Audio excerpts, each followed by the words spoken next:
Maria Montessori n'était pas une influenceuse de l'éducation, un lieu où l'enfant peut agir sans constamment dépendre de l'adulte. On peut faire du Montessori sans rien acheter. Et parfois, soyons honnêtes, le produit n'a rien de Montessori sauf l'étiquette.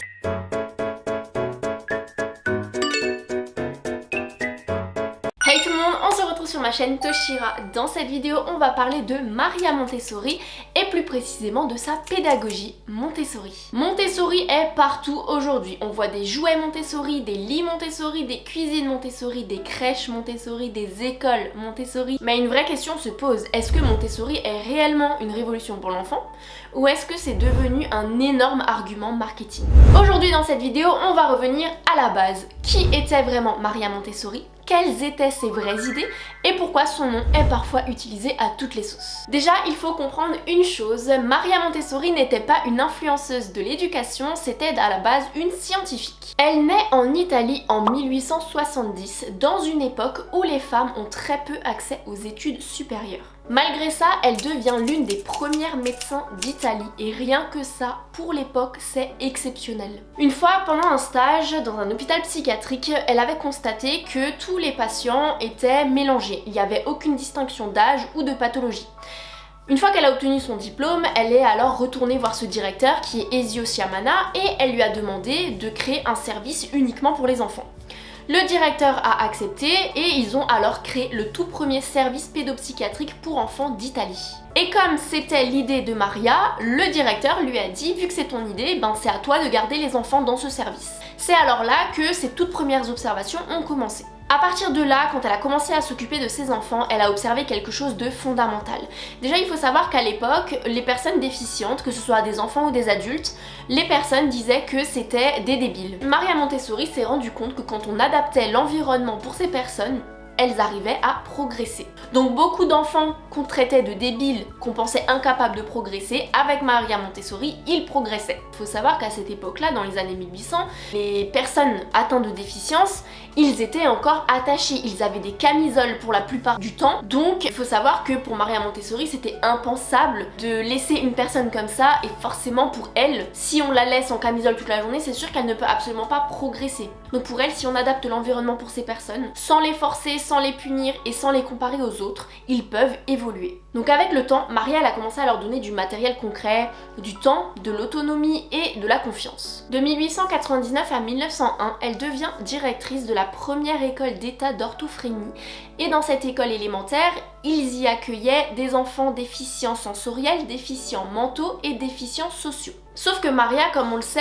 elle est médecin et elle n'est pas enseignante, donc elle va poursuivre ses recherches et se pencher sur les travaux de deux médecins français, Jean-Marc Itard et Édouard Séguin. Tous deux ont élaboré des méthodes éducatives pour les enfants déficients et ils ont conçu une nouvelle approche de la maladie mentale. Maria a pris le temps de faire fabriquer le matériel de Séguin par un fabricant italien. Elle fait ensuite essayer le matériel de Séguin aux enfants dont elle s'occupe en Italie et elle se rend compte que les enfants développent leur intelligence. En 2 ans, ils ont réussi à lire, à écrire et à compter. Pour Maria Montessori, l'enfant n'est pas un vase vide qu'on remplit.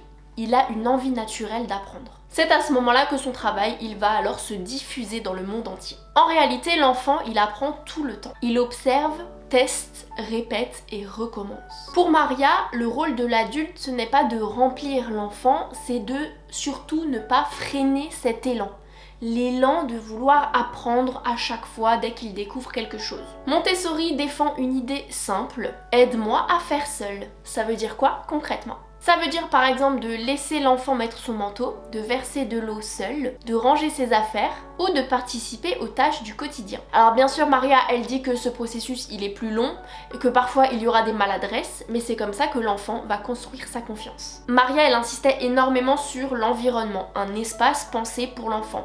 Du matériel adapté, des objets accessibles, des meubles à sa hauteur. En gros, un lieu où l'enfant peut agir sans constamment dépendre de l'adulte. Quand aujourd'hui on pense à Montessori, on pense aux jeux en bois. Pour Maria Montessori, dans sa pédagogie de base, beaucoup d'apprentissage passe par le concret. Il y a toucher, trier, manipuler, empiler, explorer. Et maintenant on va parler du sujet qui divise à l'heure actuelle pas mal de personnes dans cette société. Quand on parle du mot Montessori, forcément c'est un mot très vendeur. On va coller le mot Montessori sur énormément de choses. Des jouets en bois très chers, des décorations tendance, des objets parfois inutiles et des formations douteuses. Et parfois, soyons honnêtes, le produit n'a rien de Montessori sauf l'étiquette. Donc attention, il faut se rappeler que Maria Montessori, elle ne vendait pas du luxe. La plupart de ses idées principales sont gratuites. Elle prenait surtout le fait que l'enfant fasse les choses seul, par lui-même, qu'on lui laisse assez d'autonomie, qu'on respecte son rythme, qu'on observe beaucoup l'enfant et qu'on adapte la maison. Donc comme je vous le disais par exemple avant, avec des meubles à sa hauteur, par exemple dans sa chambre pour qu'il puisse jouer. Donc attention, Maria Montessori ne vendait pas du luxe. On peut faire du Montessori sans rien acheter. Maria Montessori parlait surtout d'observation, d'autonomie,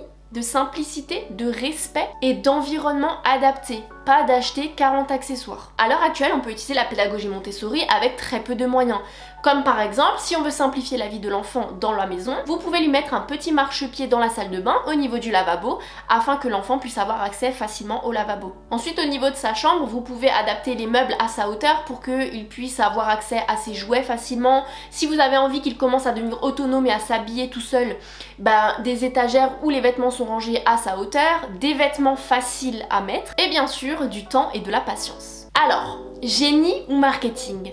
Pour moi, il faut distinguer deux choses. Maria Montessori, c'est sans aucun doute une figure pionnière. Elle a changé le regard qu'on pouvait porter sur l'enfant et elle a compris avant beaucoup de monde que l'enfant, il apprend activement. À l'heure actuelle, le business qui se fait autour du mot Montessori, parfois c'est très pertinent, mais parfois c'est purement commercial. Donc le problème, ce n'est pas Montessori, le problème c'est quand on transforme une pensée profonde en simple argument de vente. Et même dans certains cas, le mot Montessori, il sert davantage d'outil marketing que de garantie pédagogique réelle. Et donc surtout n'oublions pas que c'est pas parce que sur un objet il n'y a pas écrit Montessori que l'objet est forcément mauvais. Et inversement, c'est pas parce que sur un objet il y a écrit Montessori que l'objet est forcément utile. Donc ce qui compte, ce n'est pas forcément l'étiquette, c'est ce que cela apporte à l'enfant. Et vous, quand vous entendez Montessori, vous pensez à quoi ?